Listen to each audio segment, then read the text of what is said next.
Great. They were working on the last lesson of Module 2 for this quarter, and then we're going to be moving on to Module 3 when you guys get back from break. So this is going to be your last math lesson for this week. So for lesson 27, we're still going to be dividing and getting decimals from our answers or dividing by decimals. So your answers are going to be a little bit different. Just remember the steps that we learned in the very last lesson. And then you'll have your problem sets and your homework set as usual. And then we're going to be working on our big Module 2 final test. So make sure you're reviewing and studying for that as well. So let's go ahead and get started. We only have 3 problems for today, so it shouldn't be too bad. So let's take a look at the first one where it's 77 divided by 22. So go ahead and set that up.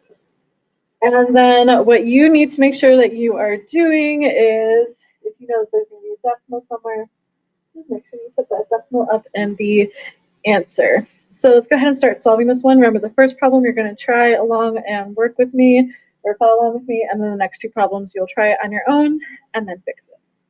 So for this one, what I need to do is I need to figure out 77 divided by 22. My first step is to divide, then multiply, subtract, then I need to bring down, and then I need to repeat.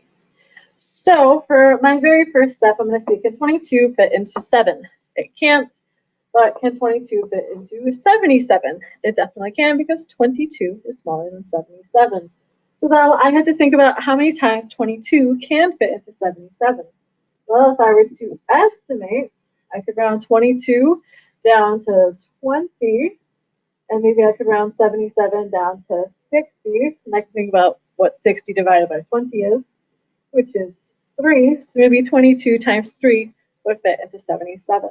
So let's try that. So I'm going to put a 3 up above the very last 7 because I'm saying 22 can go into 77 3 times. So 22 times 3, this is something I could do mentally because I know that 2 times 3 is 6, and then 2 times 3 again is 6. And 77 minus 66 is perfect because I know the difference between those two is definitely going to be less than 22. So I did my divide step, I did my multiply step, and now I need to subtract. This is a nice easy one to subtract as well because I have to do 7 minus 6, which is 1, and then 7 minus 6 again, which is 1. So my answer is 11. But remember, you are not done at this point. So this whole point of these past 2 lessons is that now I have to add a 0, bring that down, and continue because I'm trying to get into those decimal places. So normally I would stop there and say my answer is 3, remainder 11, but we're not doing that for this lesson. So now I have to figure out how many times 22 can fit into 110. Well, I know it has to be more than 3 because I know that 22 times 3 was 66. So maybe I could think about this as 110 divided by 22. So I can estimate, I could round that to 20 again. Maybe I'll round this up to 100. And think about 100 divided by 20 is 5. So maybe that would work. So let's try 5 up here. So I did my divide step. I said that 22 goes into 110 5 times. Let's see what 22 times 5 actually is. So now to multiply 22 times 5. 2 times 5 is 10. 2 times 5 again is 10 plus 1, which is perfect. It is 110. So I am going to write 22 times 5 is 110. Go ahead and subtract. I get 0. I can now stop because my remainder is 0, so I don't have to bring down because there's nothing else for me to bring down. My remainder is 0, so I don't have to restart, and I get a final answer of 3.5. So I am done with this problem.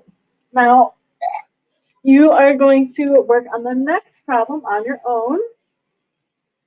And this one is 14 and 7/10 divided by 21. So go ahead and get to work on this problem. Pause the videos, try this on your own, and then we will move on to solving it. So for this one, my very first step, what I want to do is I want to make sure I remember to bring up that decimal point so I don't forget about it later. So I brought it straight up. Then what I need to do is I have to divide, then multiply, then subtract, bring down, and then do it all over again. But with this problem, you might get a little bit confused because you'll think, okay, 21 can't fit into 1, 21 can't fit into 14. And then you might stop there and think, okay, well then does 21 go into 7? And you get confused because there's a decimal there.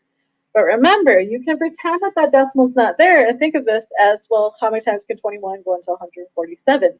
Because you're thinking then, how many times can 21 go into 147 tenths?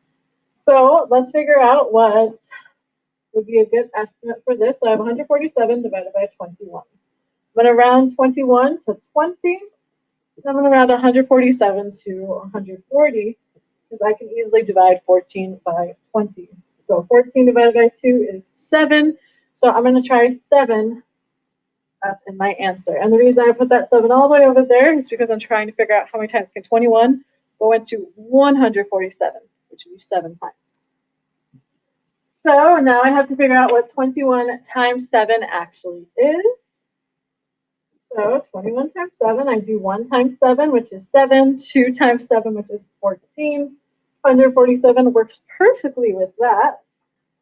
So I did my divide step, which is my 7 there. I did my multiply step, which is how I got that 147. And now I need to subtract. So I do 147 minus 147, and I get a 0. So there's nothing left for me to bring down.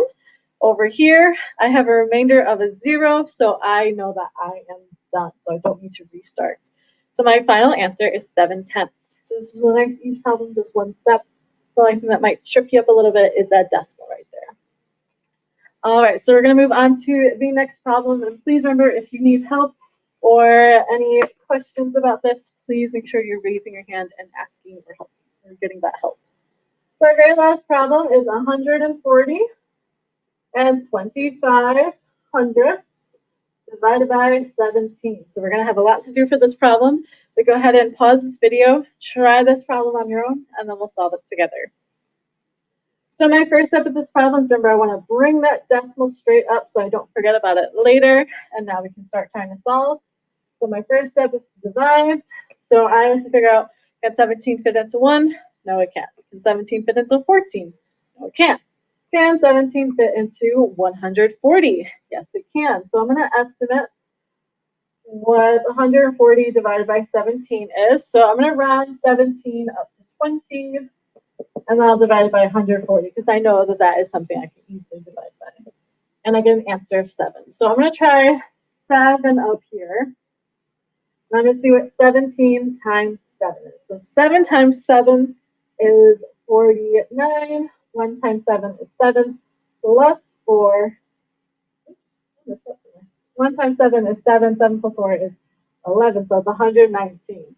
Now looking at that number, the difference between 140 and 119, I know for sure that that is actually more than 17 because 140 to 120 is 20.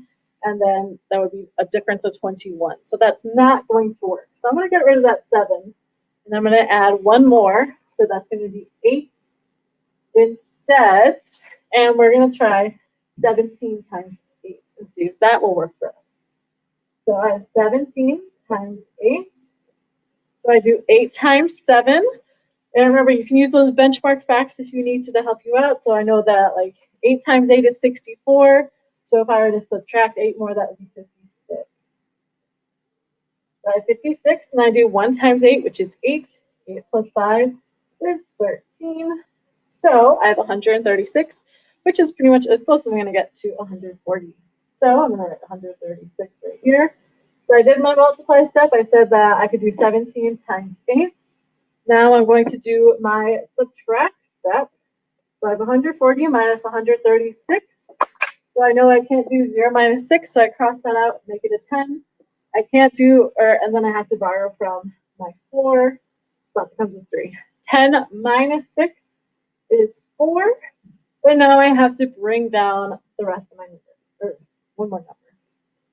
So I bring this down. So now I have 42, and I have to figure out how many times can 17 fit into 42. Well, I know just from my math that if I were to round 17 up to 20, 20 times 2 is 40, and that's pretty close to 42. So maybe I'll try a 2 up here, and I'll do 17 times 2. 7 times 2 is 14. 1 times 2 is 2 plus 1 is 3, which is 34. And I know the difference between those is definitely less than 17, so I'm going to go ahead and use that number. So we have our 2 up there, so I did my divide step, I did my multiply step, I got my number of 34, so I can put that here. And now I can subtract. So I can't do 2 minus 4, so make that 12, and to make that a 3. 12 minus 4 is 8. And now I need to bring that last digit down. This is why it's important that you keep all your numbers in line so that you remember if you have to bring a number down or not. And now I have to figure out how many times can 17 fit into 85. So I know that if I were to round 17 up to 20, I could do 20 times 4, and that's 85, or that's 80. So maybe 4 will work. So I'm going to try 17 times 4. 7 times 4 is 28. 1 times 4 is 4 plus 2, which is 6. So I have 68. Now, this is another one of those where I look at this and I think, well, 68 is actually pretty far away from 85. So maybe I can multiply this by 5 instead and get an answer that's even closer. So let's try that. So I'm going to do 17 times 5. 7 times 5 is 35. 1 times 5 is 5 plus 3, which is 8. And I get 85, which is perfect. So I did my divide step. I said that 17 goes into 85 5 times. And then I multiplied 17 times 5, which is 85. And now I need to subtract. And I get a remainder of 0. Since I have a remainder of 0 and nothing else to bring down, I can now stop, and I get a final answer of 8 and 25 hundredths. This problem was pretty difficult, but if you got it right, awesome job. If you need any help, please make sure you're asking. And you're going to move on to your problem set now. You're going to work on problems A through I, and then word problems number 2 and 3. So make sure you circle those. And for your homework tonight, you are working on problems A through F, and then word problem number 2. So please make sure you get all that copied down, put your homework books away, and then go ahead and get started on your problem sets. Good job today.